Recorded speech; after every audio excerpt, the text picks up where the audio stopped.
পাহাড়ের টানে আমরা বারবার বন্ধুরা ট্রেক করতে বেরিয়ে পড়েছি। কলেজের যে আমাদের গ্রুপটা ছিল, প্রথম আমাদের ট্রেক ছিল বক্সা পাহাড়ে, বক্সার জয়ন্তী। তারপরে আমরা ট্রেক করেছি সান্দাকফুতে, সান্দাকফু, ফালুট, টমলিং, গোর্কি। এটাতে বেশ মজা হয়েছে। এই যে স্লিপিং বুদ্ধার কাছে আমরা তো মানেভঞ্জন থেকে আমাদের ওই যাত্রাটা শুরু হয়েছিল। প্রথমে টমলিং, তারপরের দিন গেলাম সান্দাকফু। ওটা 24 কিলোমিটার রাস্তা ছিল। সকালের জার্নি করে প্রায় বিকেল 4-5টা বেজে গেছিলো পৌঁছতে।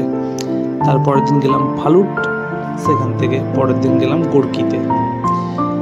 আর প্রথম যে আমাদের ট্রেকটা ছিল বক্সা জয়ন্তী, সেখানে একটা পাহাড় আছে মহাকাল।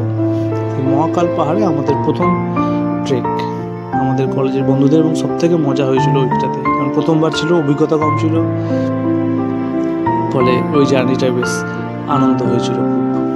এরপরে পুজোর সময় মেঘালয়ে গিয়েছিলাম। তো মেঘালয়ে নকরেককে আমাদের ট্রেক করার ইচ্ছা ছিল, কিন্তু ওটা হয়নি, পারমিশন পাওয়া যায়নি। তো শিলংয়ে ওটা গিয়েছিলাম। ওখানে বেশি গাড়িতেই ঘুরেছি, শুধু শিলং পাহাড়ে একটু ট্রেক করে উঠেছিলাম। যদিও গাড়ি করেও বা বাসে করেও যাওয়া যেত, কিন্তু আমরা বন্ধুরা সব হেঁটে হেঁটে ট্রেক করে উঠেছিলাম। তো আমাদের সিকিমেও বেশ মজা হয়েছিল। ওটা তো ট্রেক করে গেছিলাম, ওই পুরো রডোডেন্ড্রনের গাছ ঘেরা পাহাড়টা ছিল বেশ। এবং সব থেকে যে জার্নিগুলো হয়েছে আমাদের মূলত এই পাহাড় কেন্দ্রিক, পাহাড়ের আকর্ষণে আমাদের যাত্রা। এটা 7 সিস্টার ফল মেঘালয়ে, যেটা উমিয়াম লেক মেঘালয়ে। এটা উমিয়াম লেকেরই ছবি।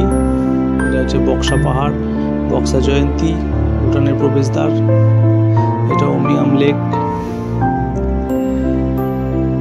এটা উমিয়াম লেকেরই ছবি শিলং ঢোকার মুখে। এটা সিকিমে।